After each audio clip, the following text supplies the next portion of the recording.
Hello and welcome to Sports Fan Entertainment. And well, we're not going to take long for this post-game recap because this series did not take long as the Golden State Warriors complete their sweep of the Portland Trailblazers, winning Game 4 in close fashion, 119 to 117 in overtime. But overall, man, what an embarrassing performance by the Portland Trailblazers. And I know the last three games have been close, and the Blazers have been ahead in all three of those games. And you could even say they dominated most of those games. But ultimately, yet again, they get embarrassed. They get absolutely embarrassed by the Golden State Warriors in the second half and in this game in overtime. And it's just embarrassing. It's actually quite shocking. I had the Warriors winning this series in 6 games. I thought it was appropriate, knowing that the Warriors beat the LA Clippers. What were they? Were they 7th seed? LA Clippers. They beat them in 6 games. They beat the Houston Rockets in 6 games as well. Actually, the Clippers were the 8th seed. They beat the 8th seed Clippers in 6 games. They beat the Houston Rockets in 6 games. This one should be 6 as well, right? Let's just continue the trend. Nope, we have an absolute sweep here. The LA Clippers, who were mainly led by Patrick Beverley, or at least he was the most of a nuisance to the Golden State Warriors. Maybe he wasn't the most prolific player in that series, but he was the biggest nuisance to the Warriors. They gave up more of a fight than the Portland Trailblazers in the Western Conference Finals, the most uncompetitive Western Conference Finals in quite some time in terms of being only a 4-game series. But at least we got a good game today. I'm happy about that, but I'm just disappointed in Damian Lillard. I'm disappointed in CJ McCollum. And let's just go ahead and start there. Let's get the losers out of the way, and then we'll get to the champions who are going to their 5th straight NBA Finals. My goodness, they're starting to challenge LeBron James and the streak he went on in the Eastern Conference. Lillard and McCollum, again, we have to point at you two. And they actually had good games from the field today, ultimately. Now, Lillard, he probably messed up his field goal percentage by the end of it. He ended up 11 of 24. So that's actually still a good percentage. That's under 50%, but just under 50%. CJ McCollum, 10 of 22, just under 50%. They shot well, and they took a lot of shots. But yet again, the game is there to be had in overtime. Lillard missed the game-winning 3 in overtime. Lillard just blindly went into the lane, going up against Klay Thompson, being defended. I think that McKinney was defending him as well, just blindly going to the rim, trying to draw a foul. Maybe he thought he could get a shot up. There was no chance. There was no shot. There's not a plan there. And now you see Damian Lillard's game. It looks great when he can get an open 3 and knock it down from deep. That's awesome. It's a great highlight reel. We're going to put it on Instagram. We're going to share it on Facebook. It's fantastic. But is he a guy like Kobe Bryant that can pick a spot, even when he's being double teamed late in a game and get to his type of shot like Kawhi Leonard did against the Philadelphia 76ers in Game 7 in the second round? Can he get to a certain spot? Can he be creative and find a good creative and good shot late in the game? He can. He can either only drive to the rim or pull up deep from 3. That's it. So if you're able to come off of a pick and roll, okay, let's see you have a good center, a good big, also helping you in that pick and roll defensively, you're going to be able to limit him in terms of 3-point possessions, and all he's going to do from there is drive. So if you have a good rotation, you have a good big like Kevon Looney that can slide well as well, he's not going to be able to get up a good shot. He did not get up a good shot. And again, they absolutely blew it. And I don't want to blame them completely, okay, but I give them 60% of the blame because, again, Game 2, Game 3, Game 4, fourth quarter, they could have won all the games. They could be up 3-1. If they win all 3 of those games that were all available for victory in the fourth quarter, they could be up 3-1. And we'd be saying, oh my goodness, the Warriors are in so much trouble without Kevin Durant. They need Kevin Durant this and that without Kevin Durant. Instead, the Blazers will be staying at home in a 4-game sweep. And again, it does also boil down to the horrible construction of the Portland Trail Blazers roster in terms of the salary table. And let's go ahead and pull that up right now, because every single time I look at it, I just can't believe it. The Blazers have done an absolute horrible job of constructing this entire team. It's absolutely horrible. It's absolutely awful from top to bottom. How they made the Western Conference Finals is actually a miracle, and I will credit Damian Lillard and CJ McCollum when it comes to that. So this year alone, okay, Damian Lillard took up $27 million of the cap figure. That's fine. CJ McCollum took up 25 as well. We get that. They're great players. They deserve all that money. Fine. $17 million. Okay, next down the list. Guess who's getting paid $17 million on the Portland Trail Blazers? Okay, guess who's next in line? Okay, it's not Yusuf Nurkic. It's not Enes Kanter. Remember, they just picked him up only a couple months ago. It's not Rodney Hood. It's Evan Turner, who was signed a number of years ago, and he did some things in this playoff, but getting paid $17 million against the cap, he doesn't deserve that. Next in line is Yusuf Nurkic, who we missed in this series. And if Nurkic played in this series, then it should have at least been a 6-game series, but he didn't. But then next in line, we have Myers Leonard, who actually did well in this series. Okay, I will give you that. Myers Leonard did well in this series, way better than Evan Turner. He was the 3rd best player on the Portland Trail Blazers this series. He actually probably lived up to that $10 million in this series. But has he lived up to that this season?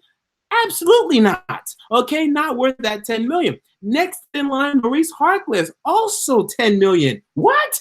You're paying Maurice Harkless $10 million? Dude, you could pick up a small forward off the street. Okay, Vince Carter may be able to give you the type of production Maurice Harkless gave you this year. Okay, and then Al-Farouq Aminu, who's a good defender, next in line at $6.5 million, almost $7 million as well. Why are they giving Turner, Leonard, Harkless, and Aminu so much money? That's over $40 million being dedicated to those players. Imagine, instead of having those 3-4 mediocre players at best, if they would have gone out, saved that money, maybe made a run at a Kevin Durant, made a run at Kawhi Leonard in this upcoming free agency, picked up a Tobias Harris, traded for Kawhi Leonard when he was available. Let's say they traded for Kawhi Leonard instead of the Toronto Raptors or something. Like, they could have done something with that money instead of paying these mediocre players, because then when McCollum and Lillard can't get it done late, at least you would have another option. They did not do that, and they're stuck because no one's going to take these contracts. No one's going to take the Turner contract. No one's going to take Aminu's contract. No one's going to take Mo Harkless's contract. You're stuck with these guys. They're not going to improve. They're done. Leonard will improve a little bit. Harkless, I've never been a fan of his game. He does some things all right, but he didn't do anything today, especially. I mean, look at Maurice Harkless today: 2 of 3, 5 points, 4 rebounds, 2 assists in 16 minutes. Nothing. Al-Farouq Aminu, 11 minutes. Nothing. Nothing. That's nothing. And I think Zach Collins will improve off the bench. I liked him coming out of college.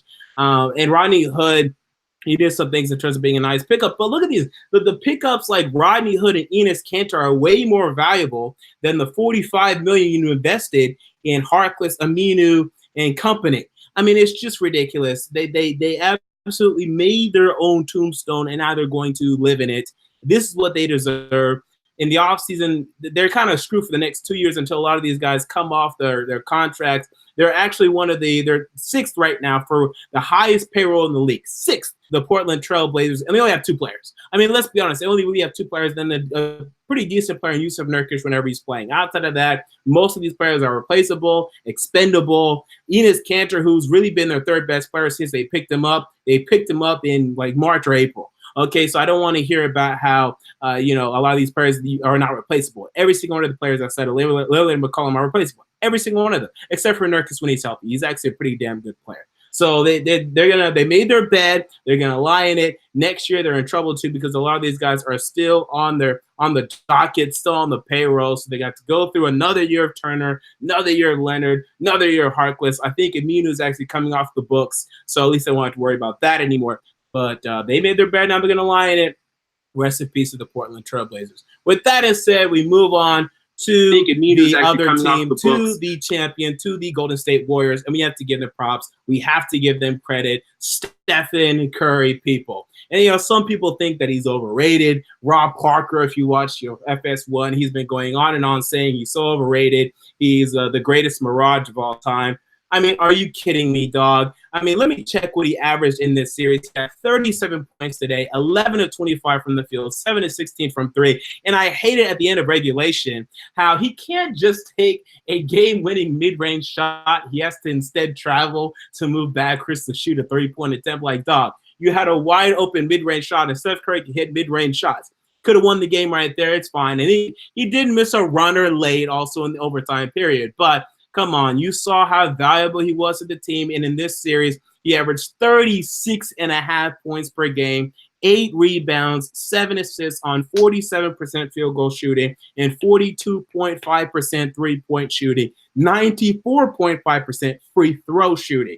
This is insane. That is incredible. Those are better than a lot of Michael Jordan's numbers, the majority of Michael Jordan's numbers. Michael Jordan, 36, 8, 7 on 47% shooting.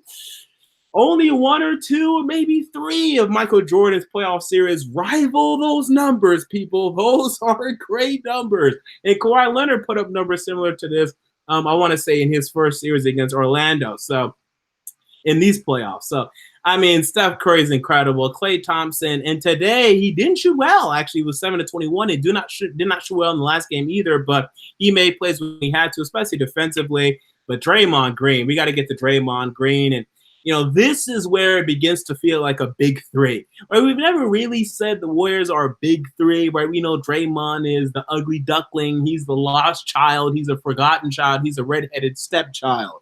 But, man, this guy's been playing well. Let's look up his series statistics. But today he had 18 points. He had 14 rebounds. He had 11 assists. That's a triple-double. And he hit the dagger three. And it wasn't a complete dagger, but he hit the three to put up the Warriors by 4 points with about 38 seconds remaining in the game. It was a huge three. He stared down the Portland bench.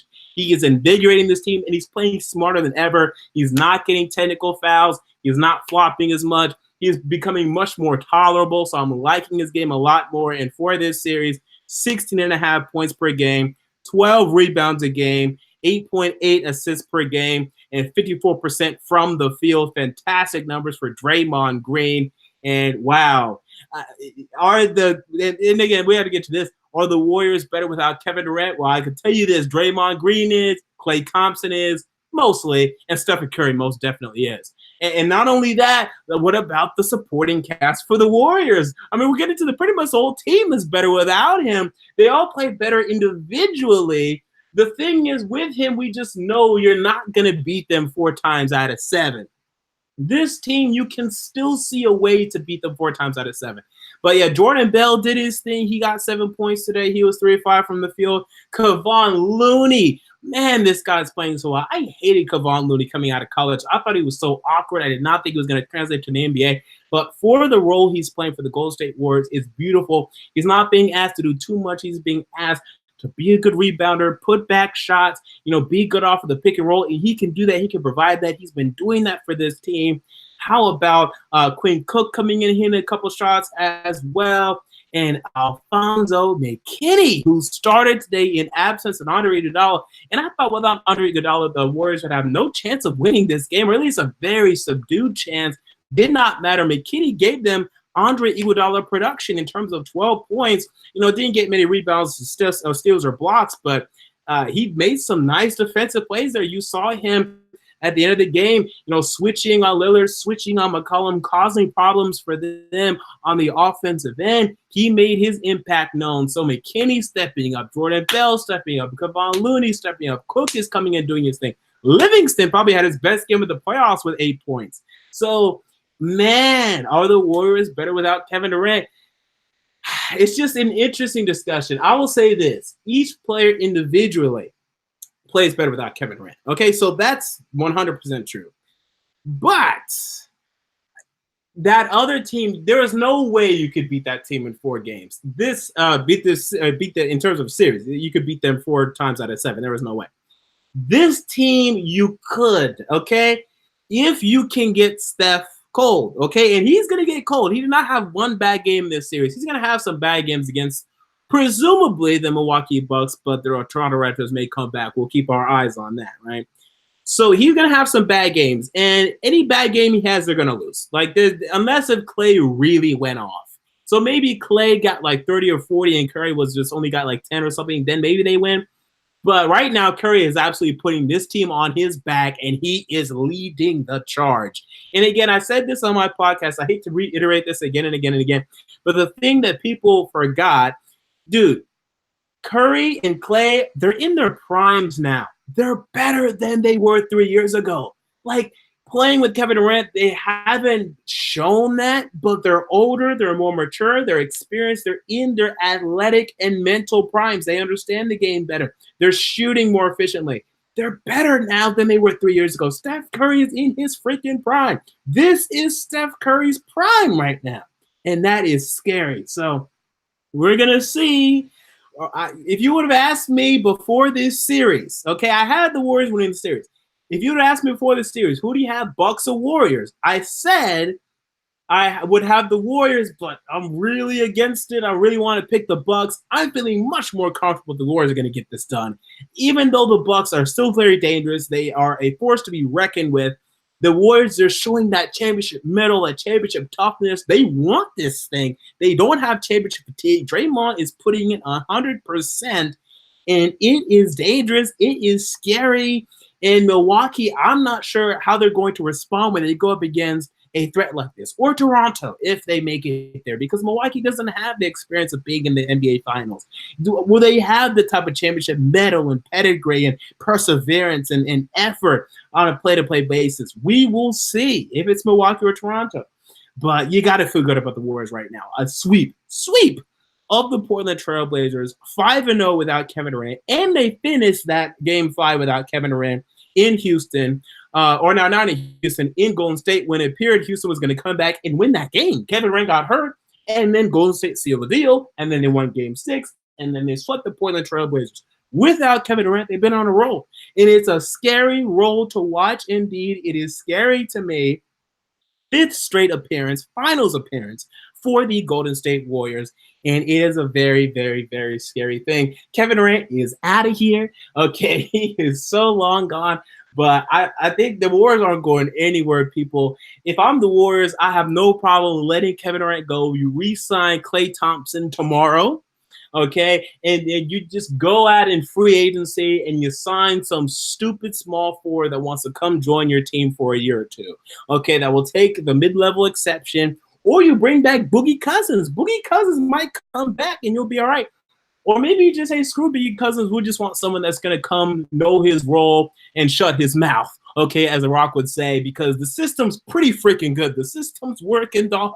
It's the same 73-win system. They're wrecking people. And Steph Curry is in his absolute prime, 36 points per game in this series, sweeping the Portland Trail Blazers, making nothing of them, ending them. Wow. And I said I was going to make this video short. It ended up being probably my longest post-game recap yet in these playoffs, but whatever. If you haven't already, check out the MJ Tape podcast. It's available on Spotify. It's available on SoundCloud, and I uploaded it to this YouTube channel as well. Check that out. Also, follow me on Twitter at the MJ Take. Let me check the chat real quick to see if there's any super chats. And remember, if you want me to say your comment in a post-game recap, you have to make a super chat, or I will not be able to say it. So no super chats today. That is cool. So there you go. You have it. The Golden State Warriors defeat the Portland Trail Blazers. Now, hopefully the Raptors can win Game 4, that we have a competitive conference finals, because if not, the Bucks will likely win in 5, and then we'll have to sit back and wait like a week for the NBA Finals to start. And I don't want to do that, but I'll do that if I absolutely have to. Warriors get it done. Trailblazers embarrass themselves. Whatever. Until next time, this has been MJ of Sports Fan Entertainment, and I'm out. See you all later.